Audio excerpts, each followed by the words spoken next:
ओम नमः सिद्धेभ्यः।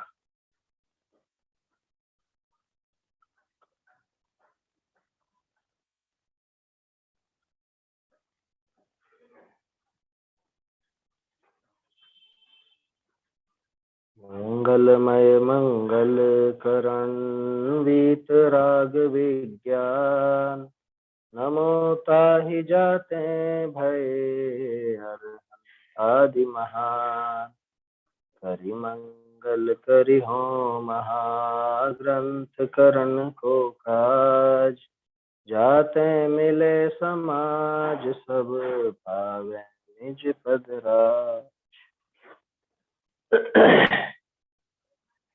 सत्ता स्वरूप ग्रंथ पर हमारी चर्चा चल रही है और सर्वज्ञ देव की सत्ता किस तरह से निर्णीत होती है ये यहाँ भागचंद जी बता रहे हैं।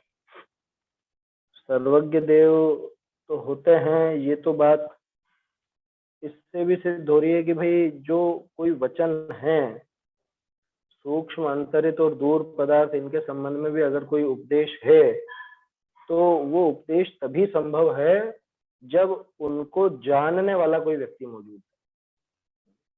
ये बात अपन देख रहे थे 4 प्रकार के अनुमानों के माध्यम से। वो उपदेश तभी संभव है जब कोई सर्वज्ञ मौजूद हो। अब सामने से एक प्रश्न खड़ा होता है या होना चाहिए कि जरूरी है क्या वो वक्ता सर्वज्ञ ही हो? वो जानने वाला अल्पज्ञ भी तो हो सकता है, वो रागी द्वेषी भी तो हो सकता है। तो इसके संबंध में अपनी बात हुई कि भाई अगर अज्ञानी होगा तो वस्तु का स्वरूप कुछ का कुछ बताएगा। क्यों बताएगा? कि उसको पूरा ज्ञात ही नहीं है, पूरी वस्तु का बाकायदा ज्ञान है ही नहीं, तो वो उस वस्तु के संबंध में क्या कहेगा? कुछ ऐसा प्रश्न खड़ा हो भी जाएगा तो जैसा उसको समझ में आया वैसा बता देगा या टाल देगा। ये अवक्तव्य अवक्तव्य ऐसा कह करके टाल देगा। ये तर्क दिए थे ना, ये देखे थे अपन ने पिछले पैराग्राफ में, पेज नंबर 58 पर जो पैराग्राफ अपन ने देखा नीचे वाला, उसके अंदर ये बात थी कि भाई वचनों की जो आमनाएं चलती है वो आमनाएं तो एक सर्वज्ञ वक्ता के द्वारा ही चल सकती है। उस वक्ता का सर्वज्ञ होना बहुत जरूरी है, क्योंकि अगर अज्ञानी हो तो उस विषय के साथ वो न्याय नहीं कर पाएगा, सही बात नहीं बता पाएगा, नुकसान करेगा दूसरों को। अज्ञान द्वारा तो वस्तु का स्वरूप यथार्थ भाषित नहीं होता, तब या तो इच्छानुसार अपने को जैसा जैसा वस्तु का स्वरूप अन्यथा भाषित हो वैसा कहकर पद्धति रखे, अथवा अपने से कहा ना जाए या कहने में बाधा लगती दिखे तो वस्तु का स्वरूप अवक्तव्य कहकर पद्धति रखे। ऐसी पद्धति चला जाए। देखिए एक सूत्र है तत्वार सूत्र में, ये ध्यान, पहला अध्याय याद है? पहला अध्याय का आखिरी सूत्र क्या है? वो तो निगम संग्रह वाला है ना। इसके 31 नंबर का सूत्र क्या है?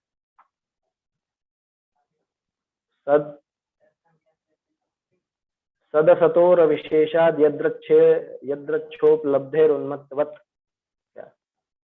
सत और असत का अविशेष, सत और असत यानी सच्चाई और झूठ, इसका अविशेष माने इनकी भिन्नता का ज्ञान नहीं होने से यद्रच्छोपलब्ध है, मन मर्जी पड़े जैसा, उन्मत्तवत्, उन्मत्त के समान वो बोलेगा। उन्मत्त यानी पागल। जैसे कोई पागल व्यक्ति है वो अपनी मन की कल्पना से ही वस्तुओं को जानता है और वैसे ही बोल देता, जैसा उसको समझ में आता है वैसा बोल देता। ये सिर्फ पागल की बात नहीं है, ये हर एक व्यक्ति की बात। क्या जैसा आपको समझ में आता है वैसे ही तो बोलोगे, जो समझ में आएगा वही तो बोलोगे। और सही समझ में आया हो तो सही बोलेंगे, और सही नहीं समझ में आया है तो कैसे बोलेंगे सही? जैसा समझ में आएगा वैसे ही तो। एक ही व्यक्ति के बारे में आप अलग अलग 100 जनों से राय लोगे तो 100 जने उसका अलग अलग वर्णन करेगा। कोई तो कहेगा बहुत बढ़िया व्यक्ति है, बहुत सज्जन है और ऐसा है और वैसा, कोई कहेगा अरे बहुत खड़ूस है और बहुत बेकार व्यक्ति है। तो सबका अपना अपना व्यू है, सबका अपना अपना विजन है, जैसा समझ में आया वैसे बोल देता है। तो अब अगर सर्वज्ञ होंगे, वक्ता अगर सर्वज्ञ होगा तो सर्वज्ञ को तो सारी बात यथावत नजर आती है, तो उनके वचन कैसे निकलेंगे? उनके वचन यथावत निकले। यथार्थ निकलेंगे। क्यों? क्योंकि उनको यथार्थ दिखता। हमें यथार्थ नहीं दिखता तो हमारे मन की बात तो सारी अयथार्थ ही होगी, है ना। हाँ, जिनेंद्र भगवान के वचनों के अनुसार ही कथन करें तब वो बात सच्ची कही जा। जैसे अपने आचार्यों ने, विद्वानों ने, सम्यक दृष्टि पुरुषों ने कहे तो वो भी कोई झूठ नहीं कहे। वो सर्वज्ञ नहीं है तो सारा का सारा झूठ हो गया, ऐसा नहीं। सर्वज्ञ के वचनों के अनुसार बोल रहे हैं तो झूठ नहीं। खुद की तरफ से बोल रहे हैं तो गड़बड़ है ना, खुद के मन से बोलेंगे तो गड़बड़ रहेगी। तो दो चीजों में अपन देख रहे थे कि एक तो सर्वज्ञता, एक वीतरागता। अज्ञान से आने वाली क्या दिक्कत है, अज्ञान से क्या क्या दोष आता है, ये अपन ने देखा था परसों, देखा ना। इस प्रकार तो वक्ता के अज्ञान के आश्रय से दोष आता है, यहां तक बात हुई थी, है ना। यहीं पर छूट गई थी बात। देखिए अब यहां से इसके आगे देखते हैं।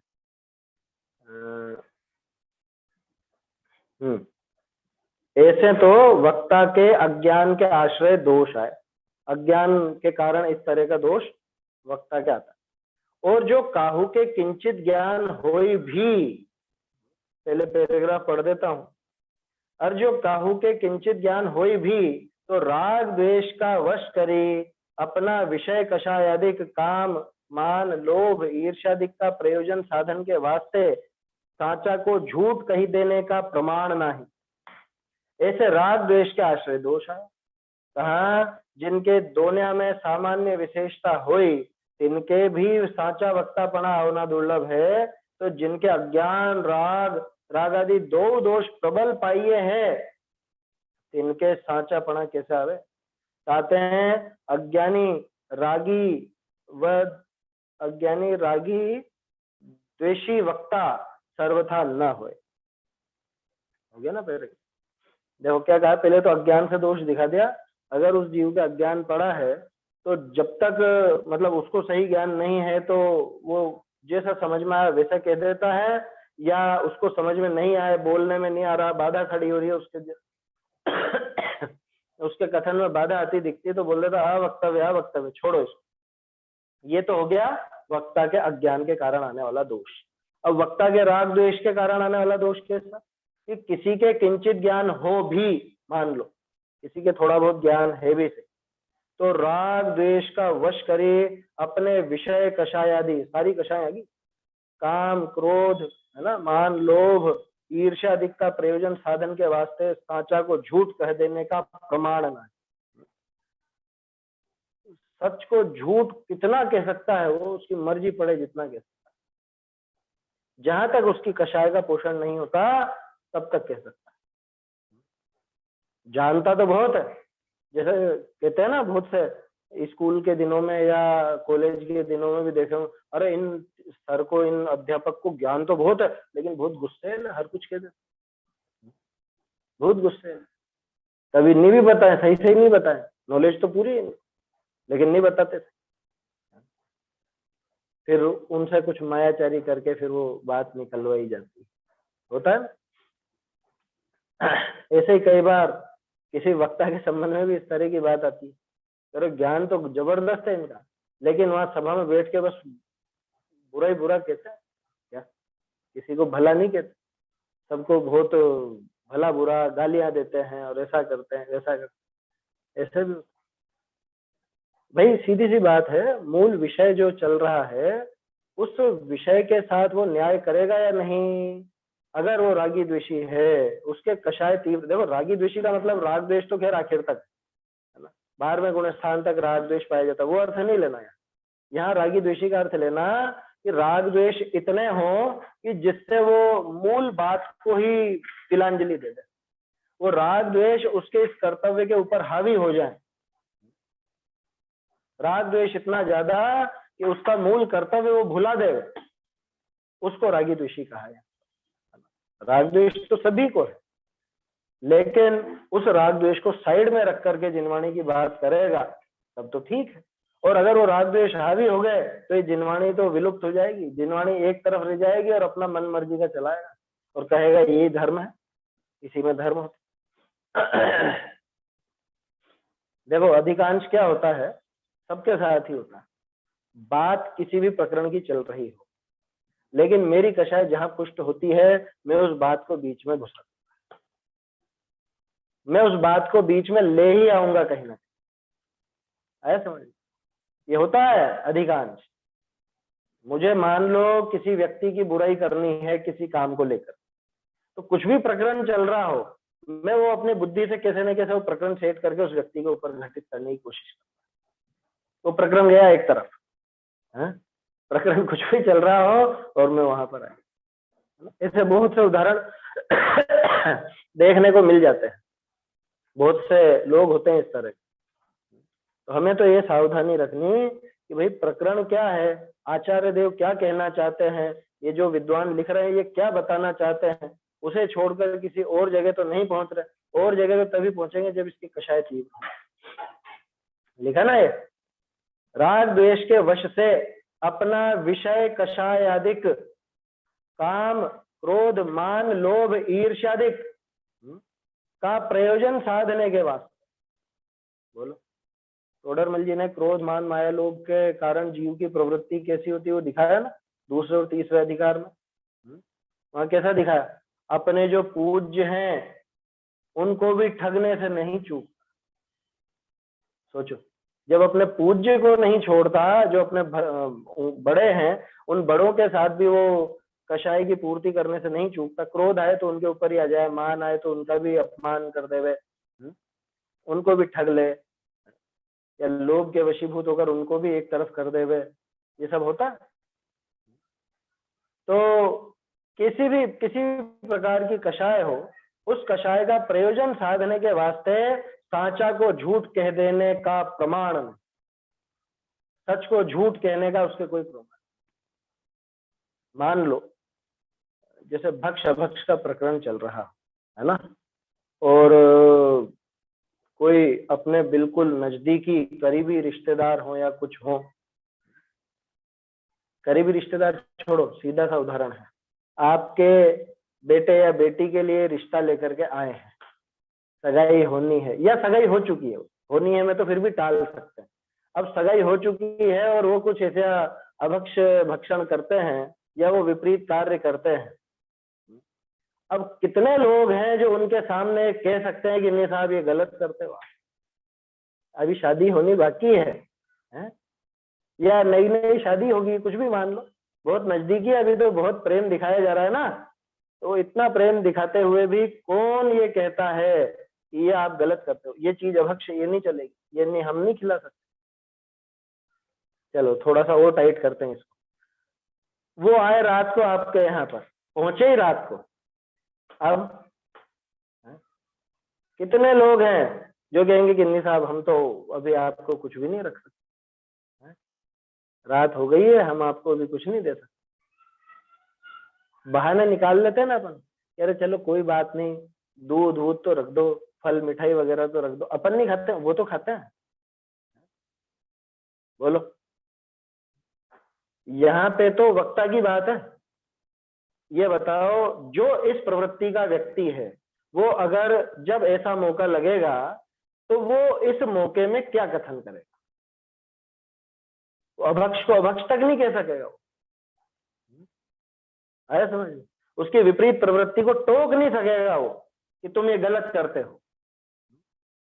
समझ में आ रही है बात? ये होता है, अक्सर होता है।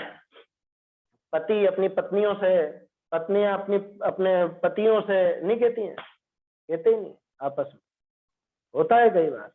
बहुत कम मिलेंगे, बहुत कम इस तरह के, बहुत कम, जिनको जिनवाणी भली लगी है, जिनको देवशास्त्र गुरु वास्तव में सर्वोच्च लगे हैं, वो तो कहेंगे। उनको छोड़ करके जिसके, ये लिखा ना रागी द्वेषी, जिसके राग द्वेष तीव्र है, जिसके जगत का राग या जगत का ये ममत्व ज्यादा पड़ा हुआ, वो नहीं कहता, वो उसको सच का झूठ कहने का कोई प्रमाण नहीं, कोई प्रमाण नहीं। कितने आप सैकड़ों उदाहरण ले सकते हो, कोई बड़ी बात नहीं उसमें। अरे मंदिरों में लिए जा सकता है। मान लो अभी जैसे अपन बात करते हैं, अक्सर अपन चर्चा करते हैं स्वाध्याय के समय पंखा लाइट, मतलब पंखा वगैरह नहीं प्रयोग करना है, कूलर पंखा ऐसी। अब लेकिन कोई बड़े सेठ जी आए हैं, दान दातार बड़े सेठ जी, क्या और वो आकर के आपके यहाँ पे आके कहते अरे पंखा लगाओ, या फिर पंखा लगा हुआ है तो चला दे, तो स्वाध्याय के समय कौन है मना कर रहा? अरे ये तो दान देंगे, इनसे कौन मना कर? समझ में आ रही है बात? तो जिसके राग द्वेष तीव्र है, जिसके राग द्वेष विशेष पड़ा हुआ है, वो व्यक्ति सच का झूठ कहने का उसके कोई प्रमाण नहीं है। प्रमाण नहीं माने मर्यादा नहीं है।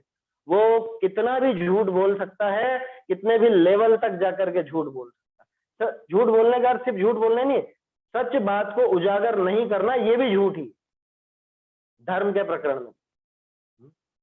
मुझे मालूम है ये पूरा गलत काम है, और मैं सामने वाले को नहीं टोकूं या नहीं बताऊं, जो समझता हो उस बात में, जो समझता, जो नहीं समझे उससे तो क्या कहना है ना, अन्य मती हो तो उससे तो क्या कहोगे, खैर आप उससे तो जैसे भी बन सके वैसे कहोगे। लेकिन जो जैन है, जो साधर्मी है, और उससे कहने, उससे मैं अगर ये नहीं कहता हूं, सच्ची बात नहीं बताता हूं, तो इसमें मैंने न सिर्फ उससे बल्कि खुद से भी छल किया। ये सच का झूठ कहने का कोई प्रमाण है ही नहीं, कोई मर्यादा नहीं।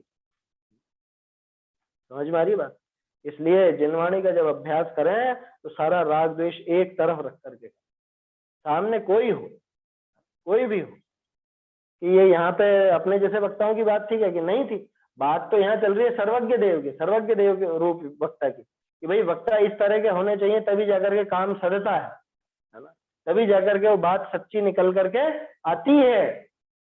और अगर अज्ञान पड़ा हो तो, या राग द्वेष पड़ा हो तो ऐसी ऐसी गड़बड़ होती, यही तो बता रहे हैं इस पैराग्राफ। अज्ञान के कारण भी वो सही सही नहीं बता पाएगा, जो बात जैसी जानने में उसको वैसी बता देगा या टाल देगा, और राग द्वेष के कारण राग द्वेष में भी सच्ची बात नहीं बताएगा। उसका प्रयोजन जैसे हल हो वैसा बोलेगा, जैसे उसकी कषाय की पुष्टता हो, जैसे कषाय का पोषण हो वैसा बोलेगा। तो अपने कषाय का प्रयोजन साधने के वास्ते साचा को झूठ कह देने का प्रमाण नहीं। ऐसे राग द्वेष के आश्रय दोष आए। ये दोनों प्रकार के दोष हो गए। आपको ध्यान होगा, अगर आपने वीतराग विज्ञान पाठमाला पढ़ी है तो उसमें शायद दूसरे भाग में है, देवशास्त्र गुरु का पाठ है ना, भगवान की वाणी सच्ची और अच्छी क्यों होती है? उसका यही जवाब, क्यों होती है सच्ची और अच्छी? कि झूठ तो अज्ञानता से बोला जाता है ना, झूठ अज्ञानता से या राग द्वेष दोनों से ही बोला जाता। अज्ञान हो या राग द्वेष आदि हो तो ही मैं झूठ बोलूंगा, सच नहीं बोलूंगा।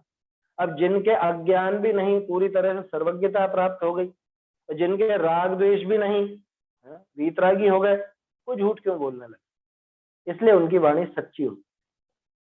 और अच्छी क्यों होती है? कि किसी के प्रति कोई द्वेष बुद्धि वाला भाव तो है नहीं, तो अच्छी होगी, खोटा उपदेश क्यों देगी? ऐसी बात है। ऐसे राग द्वेष के आश्रय दोष आया। कहा? जिनके दोनों में सामान्य विशेषता हो, मतलब दोनों ही सामान्य रूप से पढ़ी है, दोनों में ही थोड़ी ही विशेषता, यानी थोड़ा सा ही ज्ञान है या राग द्वेष थोड़े से ही कम है, तिनके भी साचा वक्तापना होना दुर्लभ है। उनके भी जब सच्चा वक्तापना नहीं आता, तो जिनके अज्ञान राग द्वेष दो प्रबल पाइए, रागादि दो दोष प्रबल पाइए है, तिनके साचापना कैसे आए?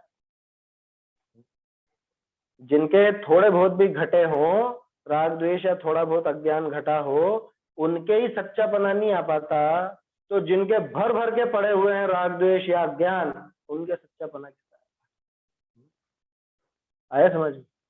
यहाँ तो पूर्ण वीतरागता और पूर्ण सर्वज्ञता तो वो आप्त हैं, तो उनके वचन प्रामाणिक हैं। और यहाँ थोड़े छोड़ो, यहाँ पूरा ही राग द्वेष की भट्टी में तप रहा है, पूरा ही अज्ञान में डूबा हुआ है, इस जीव के प्रामाणिकता कैसा है? इसलिए वक्ता को अज्ञानी और रागी द्वेषी नहीं होना चाहिए, या वो नहीं हो सकता। प्रामाणिक वक्ता ऐसा हो ही नहीं सकता। उसके सच्चा वक्ता बना कैसे आएगा?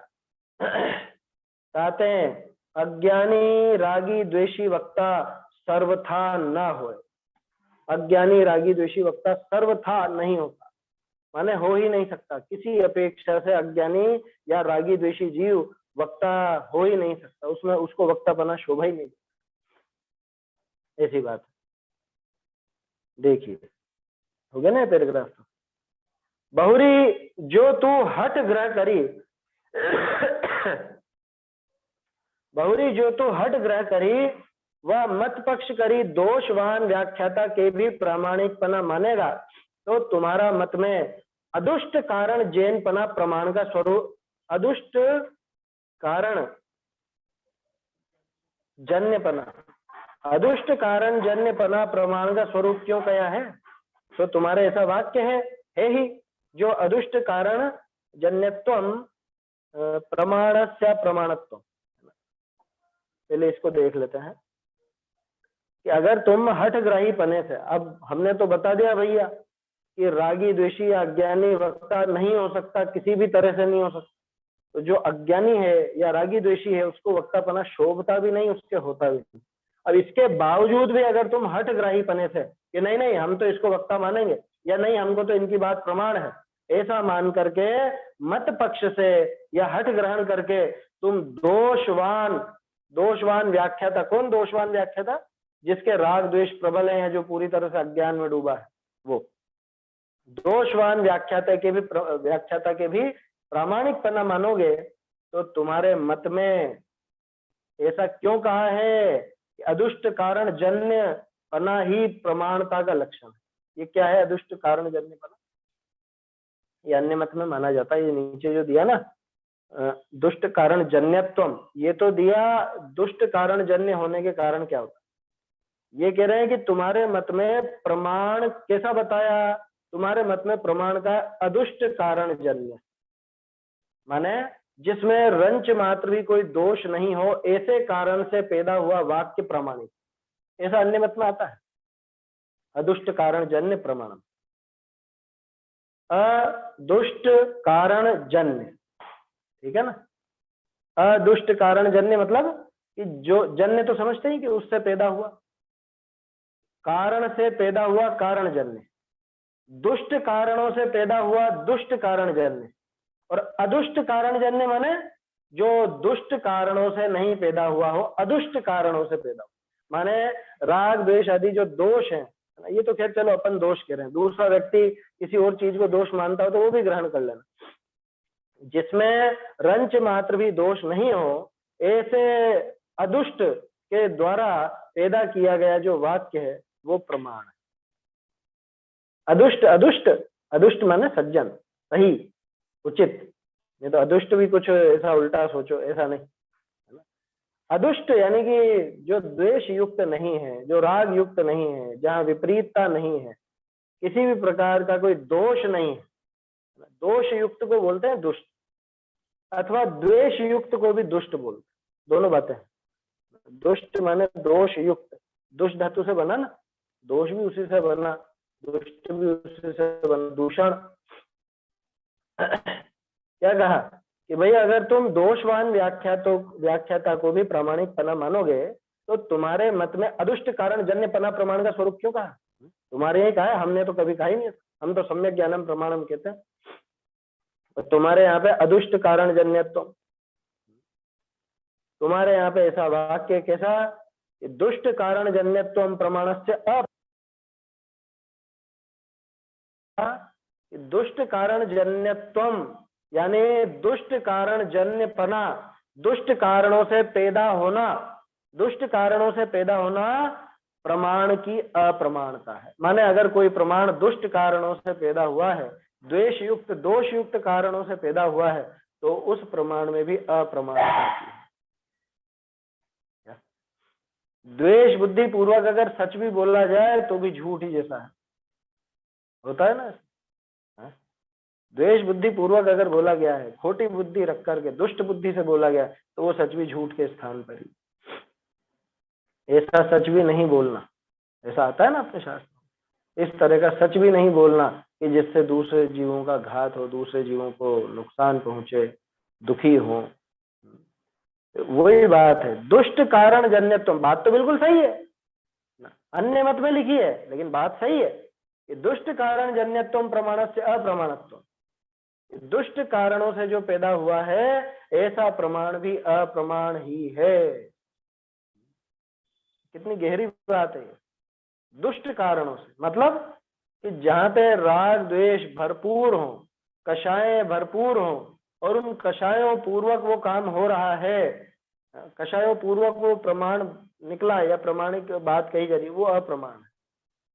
इसको अपन इस तरह से भी ग्रहण कर, दुष्ट अभिप्राय रख करके किया गया बाहर से अच्छा दिखने वाला कार्य भी वास्तव में खोटा ही, क्या दुष्ट कारण। उदाहरण, पूजा पाठ भक्ति स्वाध्याय, अपन स्वाध्याय कर रहे हैं ना, अब मान लो ये स्वाध्याय करने के पीछे मन में अभिप्राय कोई खोटा हो, कोई रुपए पैसे कमाने का अभिप्राय हो, लोक में ऊंचा कहलाने का अभिप्राय हो, या और कोई अभिप्राय हो, तो ये दुष्ट कारण जन्य कार्य है, इसलिए कार्य भी दुष्ट, ये कार्य वैसा फलदायी नहीं होगा। अपने को इस तरह से ग्रहण करना इस बात। दुष्ट कारण जन्यत्व प्रमाणस्य अप्रमाणत्व, कि जब प्रमाण की प्रमाणता खंडित हो जाती है दुष्ट कारणों से पैदा होने से, तो भी हमारे दूसरे कार्य कैसे होंगे। अब जैसे क्या कहें, कल था ना श्रुत पंचमी महापर्व था, कल तो योग ऐसा रहा कि चर्चा ही नहीं हो पाई, श्रुत पंचमी पर ही अभ्यास नहीं हो पाया, है ना, थोड़ी स्वास्थ्य की प्रतिकूलता थी। तो अब ऐसे कार्य कल खूब हुए, दिखावे के भी कार्य खूब हुए, है ना, सभी जगह हुआ, एक ही जगह क्या, सब जगह ही होते हैं, और दिखावा तो खूब होता है। कैसा दिखावा होता है, हम भी जुलूस में निकलेंगे, हम भी ऐसे निकलेंगे और वैसे निकलेंगे, जुलूस सबको प्रिय, जुलूस के बाद का भोजन सबको प्रिय, उसके बाद का विधान उसमें आधे रह जाए, और उसके बाद स्वाध्याय उसमें तो और बिल्कुल जो, और स्वाध्याय भी क्या, दिन भर से थक गए तो स्वाध्याय भी कौन करे, है? बोलो। अभिप्राय अगर किसी का खोटा हो, खुद का नाम ऊंचा करने का अभिप्राय हो, कोई ऐसा विपरीत अभिप्राय लेकर के चल रहा हो समाज में ऊंचा दिखने का, दूसरे को नीचा दिखाने का, या समझ लो कोई और जो भी हो, कुछ तरह तरह की बातें हो सकती हैं, सबके अलग अलग परिस्थितियों। तो वो अभिप्राय अगर लेकर के कोई ऐसा काम करता है तो ये क्या है, ये दुष्ट कारण जन्य नहीं तो क्या, समझ में आ रही है बात। दुष्ट कारण जन्यत्व प्रमाणस्य अप्रमाणत्व, ये दुष्ट कारण जन्य प्रमाण भी अप्रमाणता को ही प्राप्त होता है। इसलिए ऐसे व्यक्ति की बात बिल्कुल प्रामाणिक नहीं मानी जाएगी, सच नहीं मानी जाएगी, कि जो अभी राग द्वेष से बहुत तीव्र ग्रस्त। देखो एक घर का छोटा सा उदाहरण, माँ अपने बच्चे से परेशान होती है ना, कई बार बहुत शैतानी करता है, कहना नहीं मानता है, तो क्या कहती है, अरे जा मर जा, बोलो उसकी बात सच है? वो बच्चा भी जानता है, घर वाले भी जानते हैं क्या बोल रही है, मर जा, है? तो वो चाहती है कि ये मर जाए। पति पत्नी में कई बार नोकझोंक होती है ना, और नोकझोंक क्या बात बढ़ जाए तो ये मेरे तो किस्मत फूट गई तुम्हारे साथ, और मेरे तो ऐसा हो गया, मेरे तुमको छोड़ के चली जाऊंगी, या पति कहता तुम सबको छोड़ के जा रहा हूं मैं तो, और ये और वो खूब होता है ना इस तरह, घर घर की कहानी है। तो ऐसे किस्से होते हैं। तो ये बताओ वो गुस्से में बोले गए वाक्य वो सत्य है? दादा सुनाते हैं इस किस्से को, बहुत लंबा चौड़ा करके सुनाते हैं। वो पति कहता है कि निकल जा मेरे घर से इसी वक्त, और पत्नी भी कह देते है कि हाँ हाँ चली जाऊंगी, मुझे भी नहीं रहना तुम्हारे यहाँ पे। और वो बच्चा टेंशन में क्या कि मम्मी अपन चले जाएंगे क्या ऐसे, फिर पापा का क्या होगा, अपना क्या होगा। फिर क्या कहता है उसकी माँ क्या कहती, अरे बेटा ये तो रोज रोज की है, ऐसे तेरे पापा ने जाने कितनी बार कह दी और मैंने भी जाने कितनी बार ऐसा जवाब दे दिया, ऐसे कहने मात्र से हो जाता तो तू पैदा ही नहीं होता। बात समझ में आई? तो दुष्ट कारण पूर्वक कही गई बात का कोई असर नहीं रहता, तीव्र राग द्वेष में कही गई बात का कोई असर नहीं रहता। असर नहीं रहता माने उस बात को गौर करना ही नहीं चाहिए। इसमें देखो एक चीज ये भी सीख मिलती है अपने को, किसी व्यक्ति ने बहुत गुस्से में अपने को कुछ भला बुरा कह भी दिया तो उसकी बात को दिल से लगा के नहीं बैठना चाहिए। ये अर्थ निकला ना, यार उस समय कषाय हावी थी उसकी, उस टाइम कह दिया। तो अब कुछ मूर्ख लोग ऐसे होते हैं कि वो बरसों तक याद रखते, उस दिन मेरे से इन्होंने ऐसा कह दिया था, उस दिन उन्होंने वैसा कह दिया था, उस दिन ऐसा। अरे उस टाइम कषाय का वेग था, वो वेग गया, वो बात गई। समझ में आ रही है बात? देखो 365 दिन होते हैं साल भर, साल भर में किसी के घर में मान लो बहस होती भी हो तो कितने दिन होती होगी? 365 में से 10 दिन ज्यादा से ज्यादा, अगर हो भी गई मान लो बाई चांस होती है तो 10 दिन से ज्यादा तो क्या होती है, महीने का एक भी गिन लो तो 12 दिन। अब वो 12 दिन मान लो कषाय का वेग रहा, है ना, और इधर 353 दिन वो कषाय का वेग नहीं रहा, और फिर भी अगर कोई मूर्ख व्यक्ति है तो उन 12 दिनों को पूरे साल भर तक चलाता है वो खींच कर, और समझदार है तो जानता है यार ठीक है उस दिन कषाय कषाय में हो गई वो बात है, उस दिन थोड़ा मेरा भी पारा गर्म था, इनका भी पारा गर्म था, तो हो गया, ठीक है, हो गई बात, छुट्टी पाओ, खत्म करो। क्यों? क्योंकि दुष्ट कारण जन्यत्व प्रमाण से अप्रमाणत्व, कि दुष्ट कारण पूर्वक कही गई बात तो प्रमाण हो तो भी अप्रमाण जैसी है। फिर ये तो राग द्वेष की बात थी, इसमें क्या दम है, ये तो खुद ही दोषपूर्ण बात थी, इसमें कोई प्रमाण जैसी बात भी नहीं। आया समझ? तो किसी के बीच में भी हो तो कैसे भी हो सकते हैं, घर घर में, पति पत्नी में, भाई बहन में, माता पिता में, सास बहू में, क्या वो जेठानी देरानी में, किसी में ही हो जाए कुछ भी, कोई बड़ी बात नहीं। यहाँ तो सीधी बात है कि दुष्ट कारण पूर्वक कही गई बात अप्रमाण रहती, वो प्रमाणता को प्राप्त नहीं होती। इससे शिक्षा क्या मिलती है? शिक्षा ये मिलती है कि उस बात पर गौर ही नहीं करना। हमारे जो बाबूजी थे, दादाजी, वो कुछ कभी कभी ऐसे लोकोक्तियां बहुत अच्छी बोलते थे। वो कहते गंवार की गाल हंसी में टाल, क्या गंवार की गाल, गाल मतलब गल यानी बात, आया समझ में, गंवार की बातें, गाल का अर्थ गाली भी होता, कोई गंवार व्यक्ति ने आपको गाली भी दे दी हो तो हंसी में टाल, गंवार मूर्ख है, इसको मालूम नहीं है, या गंवार का अर्थ राग द्वेष से ले लेना, तीव्र रागी द्वेषी हो उसकी बात को टाल देना, उसकी बात पर गौर मत करना, वो बात प्रमाण नहीं है, उस बात से कोई फर्क नहीं पड़ता। ऐसा है। चलिए आगे देखते हैं।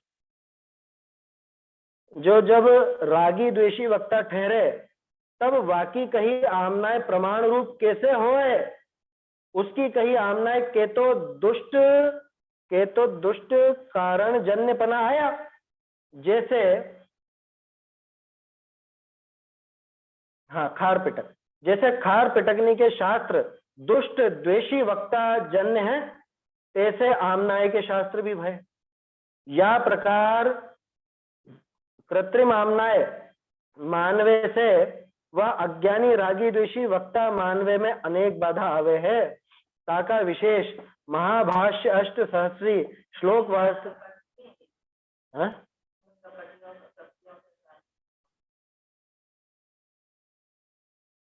कपट नहीं, तो खार पिटक है, आगे भी है खरपट। नहीं, खार पिटक पहले, आगे भी आएगा खार पिटक का नाम, तो उदाहरण दिया ना, तो काका विशेष महाभाष्य अष्ट सहस्री श्लोक वार्तिक में, वार्तिक जी में आदि न्याय शास्त्र ने विषय हेतु युक्ति पूर्वक निर्णय विशेष किया है, ताको जानकरी अपना समूल वचन प्रमाणभूत नहीं है। अनास मूल है इसका, अनास मूल क्या है?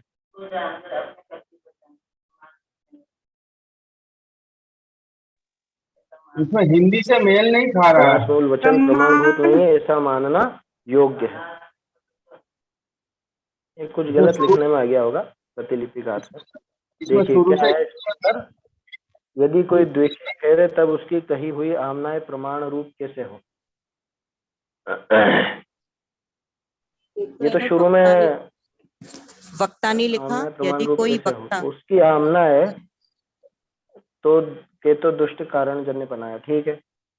जैसे इस काल में कपटियों के शास्त्र, वैसे कपटियों भी चल रहा है, बाकी ये खार पिटक की बात है, आगे भी खार पिटक का उदाहरण आएगा। खार पिटक एक मत चला था, बहुत दुष्टता पूर्वक वो सारी बातें उसमें लिखते थे, ऊट पटांग बातें बहुत थी, तो वो खार पिटक का नाम चलता तो है, कोई दिक्कत नहीं है। वैसे कपटियों वाला भी चल रहा है इस काल में, कपटियों के शास्त्र। अब कपटियों के शास्त्र कौन से? अन्य मत के तो हैं जो हैं ही, अपने जैन नाम से भी बहुत से शास्त्र इस तरह से चल पड़े। और कुछ लोग ऐसे होते हैं जो कि अरे ये तो पुराने ग्रंथ है, ये तो पुराने शास्त्र हैं, इनके बारे में अपने को ऐसी बात नहीं करनी क्या। है तो ये भी ग्रंथ। हमने पांडुलिपियां जब देखी तो बहुत से ग्रंथ ऐसे मिलते हैं, है ना। घंटा कर्ण कल्प, पद्मावती कल्प, भैरव यंत्र, है, तरह तरह के यंत्र मंत्र तंत्र वगैरह वो सब भी मिलता है। वज्र पंजर कवच, ऐसे बहुत सारे हैं। भक्तामर स्तोत्र के साथ यंत्र मंत्र तंत्र जुड़े हुए हैं। आया समझ? और भी बहुत सी चीजें इस तरह की मिलती है। कुछ तो इस तरह के ग्रंथ हैं जो सभा में बाँचे तक नहीं जाते। समझ में आ रही बात? सभा में नहीं बोले जाते। ऐसे प्रकरण हैं जो पढ़ करके अपने को कि क्या क्या लिख दिया, शास्त्र के नाम पर क्या लिख दिया, ऐसी ऐसी बातें लिख दे, ऐसे ऐसे शास्त्र। तो पहले हमेशा ध्यान रखिए, मोक्षमा प्रकाशक के समय भी अपन ने ये बात कई बार करी है, पुराना होना ये प्रामाणिकता का लक्षण नहीं, प्राकृत संस्कृत में लिखा होना ये प्रामाणिकता का लक्षण नहीं। और आगे बढ़ के किन्हीं आचार्य विशेष का नाम होना भी प्रामाणिकता का लक्षण नहीं है। कुंदाचार्य के नाम से ही विरुद्धता फैला देवे तो क्या करो, उमा स्वामी आचार्य के नाम से शिथिलता फैला दे तो क्या करो। इसलिए परीक्षक होना जरूरी है। परीक्षक जीतेगा, बाकी तो अंधभक्त होकर के मर जाएंगे। आया समझ में? परीक्षक ही जिएगा, परीक्षक रहेंगे तो ही सच्ची बात ग्रहण कर पाएंगे। और अगर परीक्षा नहीं कर पाए, विपरीतता आ गई तो डूबना तय है फिर। तो यहाँ कपटियों है ना, मूल में तो देखो खार पिटक है। कपटियों के शास्त्र दुष्ट द्वेषी वक्ता जन्य, ऐसा चल रहा है कपटियों के भी, क्योंकि कपटियों ने मिलावट यहाँ जैन शास्त्रों में भी करी है। और तो कोई अंतर नहीं आया ना। 2-3 मिस्टेक है इसमें। चलिए देखते हैं इसको। 2-3 मिस्टेक है इसमें। एक तो है आवाज ना नहीं आ रही फर्स्ट आपको? लाइन, 2-3 मिस्टेक है। नहीं आ रही आवाज? नहीं आ रही? आवाज नहीं आ रही आपकी? 2-3 फर्क है बता रहे हैं, 2-3 फर्क आया इसमें। हाँ, कहाँ पे? पहली ये ना लाइन में ही बता रहे हैं, पहली वक्ता, लाइन में बता रहे हैं। यदि कोई वक्ता द्वेषी ठहरे। वक्ता हाँ नहीं आया। हाँ, वक्ता वक्ता आएगा, नहीं सही लिख, बात। और फोर्थ वक्ता आएगा, लाइन में है वक्ता ना, नहीं। फोर्थ लाइन में अकृत्रिम दिया हुआ है। फोर्थ लाइन में अकृत्रिम हाँ, दिया है, कृत्रिम आएगा। कृत्रिम आएगा, हाँ अकृत्रिम नहीं आएगा। हाँ। और एक मिनट एक मिनट एक मिनट, अकृत्रिम, जैसे अकृत्रिम चलेगा, क्यों? क्योंकि प्रश्न अकृत्रिम आमनाय पे ही था। वो वेदों का अकृत्रिम आमनाय मानते थे ना, वो अकृत्रिम मानते थे। एक मिनट, वो भरतपुर वाली में देखते हैं अपन, क्योंकि हो सकता है ये प्रतिलिपिकार ने अ छोड़ दिया। भरतपुर वाली से मिलान करते हैं।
इसमें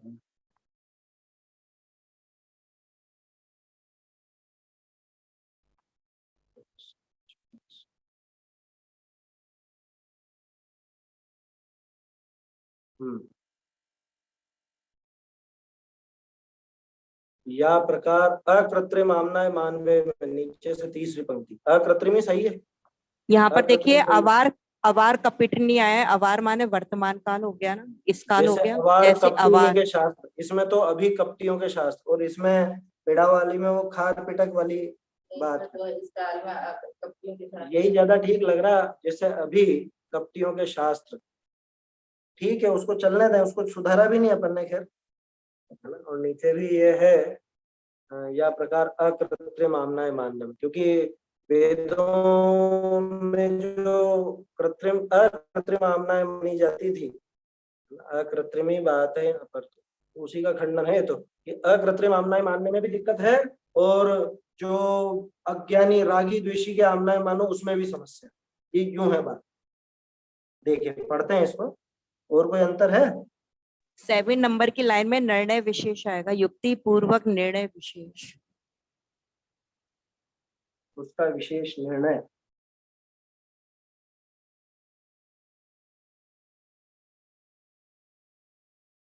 युक्ति पूर्वक कहाँ है? अच्छा नीचे 7th लाइन में है न्यायशास्त्रों में निर्णय विशेष हेतु निर्णय। युक्ति पूर्वक, हाँ, निर्णय विशेष किया है, युक्ति पूर्वक विशेष निर्णय किया है, विशेष निर्णय किया है, जोड़ लीजिए इसमें विशेष निर्णय, बस इतना जुड़ जाएगा।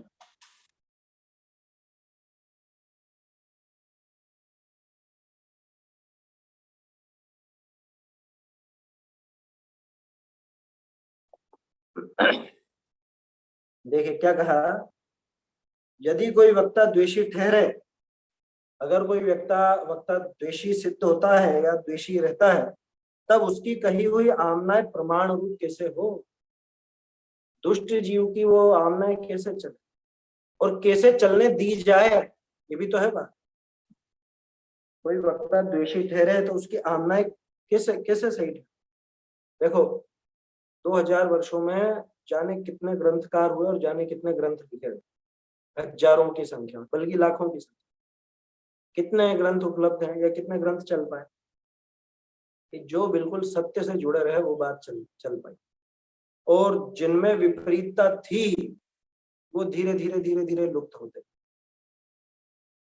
कुंदाचार्य पे उंगली उठाने वाले भी हुए, अमृत चंद्राचार्य पे भी उंगली उठाने वाले हुए, आज भी है। तोडरमल जी पे उंगली उठाने वाले, किन की बातें याद है? वो आमनाय नहीं चल सकती, नहीं चल पाती। आज भी कुछ मूर्ख लोग हैं जो कुंदाचार्य आदि पर उंगली उठाते हैं, तो नहीं चल पाएगी, चिंतित होने की जरूरत नहीं, नहीं चलेगी।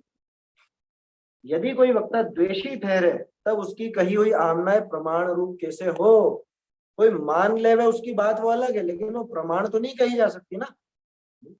चोर मिलकर के और वो खुद की योजना बना ले और दूसरों को गलत कहते रहे तो कहते रहे, उनके कहने से थोड़ा गलत हो जाए, क्योंकि उसकी कही हुई आमनाय में तो दुष्ट कारण जन्यपना आया। क्या दुष्ट कारण है? अज्ञान और राग द्वेष, इनसे बड़ा दुष्ट कारण और है क्या? और इस व्यक्ति के तो द्वेष पूरा का पूरा भरा, तो दुष्ट कारण जन्यपना आने की वजह से उसकी कही हुई बात अप्रमाण है। जैसे इस काल में कपटियों के शास्त्र दुष्ट द्वेषी वक्ता जन्य, जो भी मैंने आपको कुछ शास्त्रों के नाम बताए थे, आपने सुने ही नहीं होंगे, तंत्र मंत्र यंत्र के, उनका चलन नहीं। समय सार जी का चलन आज भी और आगे भी रहे, अष्टपहुड़ का चलन आज भी आगे भी रहे, और शिथिलाचार के पोषक या जो विपरीत कथन करने वाले ग्रंथ थे वो मटिया मेट हो गए, नहीं चल पाई। थोड़े बहुत लोगों को लुभा जाते होंगे वो, लेकिन वो चल नहीं सकते। दुष्ट कारण जन्यपना आया उनके, तो इस काल में कपटियों के शास्त्र दुष्ट द्वेषी वक्ता जन्य हैं। उसी प्रकार आमनाय के भी शास्त्र, माने जो एक आमनाय चला दी गई, उस आमनाय के भी शास्त्र ऐसे हो जाएंगे फिर। इस प्रकार अकृत्रिम आमनाय मानने में, जो वेदों की मानी गई कि किसी ने नहीं बनाए, किसी ने नहीं बनाए, तो अकृत्रिम आमनाय मानने में भी दिक्कत आती है, और अज्ञानी रागी द्वेषी वक्ता के मानने में भी अनेक बात है। क्या मतलब? कि वक्ता ही मत मानो तो भी गलत है, और हर कैसा वक्ता मान लो तो भी गलत है। वक्ता होना चाहिए, और वो वक्ता सब प्रकार की दुष्टताओं से रहित होना चाहिए, माने राग द्वेष आदि से रहित होना चाहिए, अज्ञान से रहित होना चाहिए, सर्वज्ञता से सहित होना चाहिए। इस प्रकार अकृत्रिम आमनाय मानने में व अज्ञानी रागी द्वेषी वक्ता को मानने में अनेक बाधाएं आती। उसका विशेष निर्णय महाभाष्य अष्टसहस्री श्लोक वार्तिक आदि न्याय के ग्रंथों में हेतु युक्ति पूर्वक विशेष निर्णय की। अच्छा, विशेष निर्णय ऊपर आ गया था, न्याय शास्त्र युक्ति पूर्वक निर्णय विशेष किया है, और वो विशेष निर्णय। हाँ पहले लिख दिया ना विशेष निर्णय, इसलिए वापस जोड़ने की जरूरत नहीं है अपने। ये वापस तो बनने जोड़ ले, वहां उसमें लाइन लिखी थी, इसलिए ये अनुवादक ने वो चीज पहले दे दी थी, वो अपन चूक गए वहां पर। विशेष निर्णय ऊपर आ गया, कोई बात नहीं। तो विशेष निर्णय वहां पे कहाँ पे, अष्ट सहस्री। उन्होंने पढ़ी थी, भाग चलिए, नहीं पढ़ी होती तो कैसे लिखी। अष्ट सहस्री श्लोक वार्तिक विद्यानंद स्वामी के, और अष्ट सहस्री भी विद्यानंद स्वामी।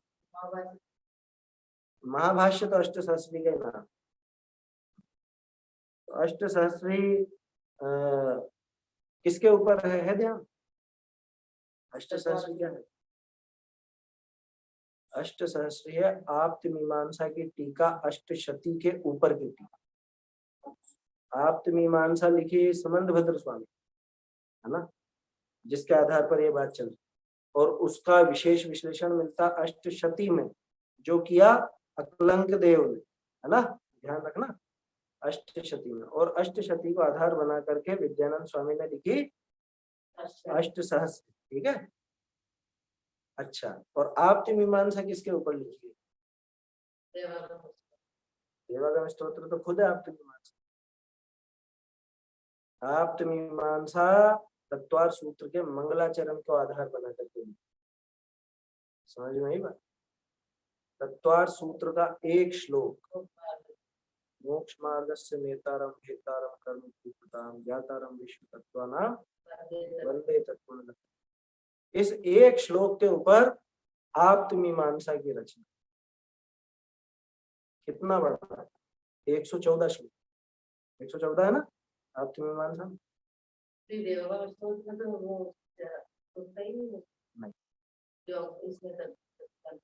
उसमें तो 16 छंद दिए हैं बस, उसमें तो 16 ही दिए, पूरे थोड़े ना दिए 114। पाठमाला में पूरा थोड़े ना दिया, शुरू के 16 छंद है उसमें। 16 भी पढ़ते कौन है, शुरू के 7-8 पढ़ लेते हैं, उसके बाद तो ठीक है, हो गया जो। देखो, तो आपकी मीमांसा 114 छंदों की, वो एक छंद के ऊपर, एक छंद पे 114, 114 पे 800, 800 पे 8000। आया समझ में? कितना माल भरा होता है एक एक छंद, तब जाकर के वो इतनी बात निकलता है। समझ में आया? ऐसा है, और ऐसा कहते हैं, ये समंतभद्र स्वामी ने जो तत्वार सूत्र की विशाल टीका लिखी थी, गंधहस्ती महाभाष्य, जो कि अनुपलब्ध है, वो गंधहस्ती महाभाष्य का मंगलाचरण था ये आप्त मीमांसा, क्योंकि तत्वार सूत्र के मंगलाचरण की टीका वो इसका मंगलाचरण, ऐसा कहा जाता है। देखो, हाँ, उसको जानकर अपने कल्पित वचन प्रमाणभूत नहीं है ऐसा मानना योग्य। जो अष्ट सहस्री आदि या बड़े बड़े जो ग्रंथ हैं, वहां पे देख लेना चाहिए कि भाई रागी द्वेषी वक्ता को या अज्ञानी वक्ता को प्रमाण रूप मानने में कैसी बाधाएं आती हैं, कैसी समस्या खड़ी होती है, सारा वर्णन वहां पे। तो इससे ये समझना चाहिए कि कल्पित वचनों को किसी भी रूप में प्रमाणभूत नहीं किया जा सकता, वो प्रामाणिक नहीं हो सकता, ऐसा मानना योग्य है ना। आगे का अपन कल देखेंगे, आगे की चर्चा समय। निज निधि निज में बताई यह अनंत उपकार है, इसके लिए वंदना शत बार, वंदना शत बार।